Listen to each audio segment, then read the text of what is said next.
আসসালামু আলাইকুম ওয়াৰাহমাতুল্লাহি ওয়াবাৰাকাতুহু। আপোনালোকৰ ওপৰত আল্লাহৰ ৰহমত বৰকত আৰু শান্তি বৰ্ষিত হওক।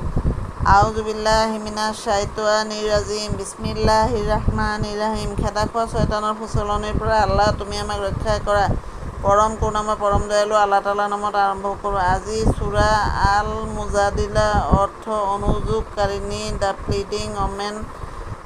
সূৰা নম্বৰ 58, মুঠ আয়াত 22, মদিনাত অৱতীৰ্ণ, মুঠ ৰুকু 3।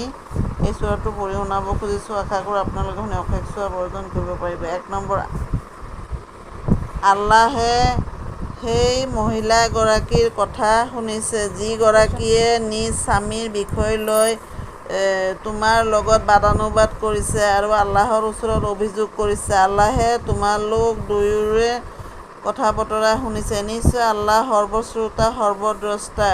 2 নম্বৰ, তোমালোকৰ যিবিলাক মানুহে নিজ স্ত্ৰীক জিহাৰ কৰে সিহঁতৰ স্ত্ৰীবিলাক সিহঁতৰ মাক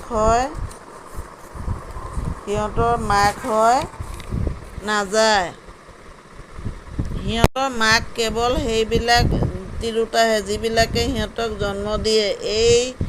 এই মানুহবিলাকে এটা অতি জঘন্য আৰু গোকাত মিছাৰ আশ্ৰয় লৈছে। নিশ্চয় আল্লাহ মাৰ্জনাকাৰী অতি ক্ষমাশীল। সমাপ্ত।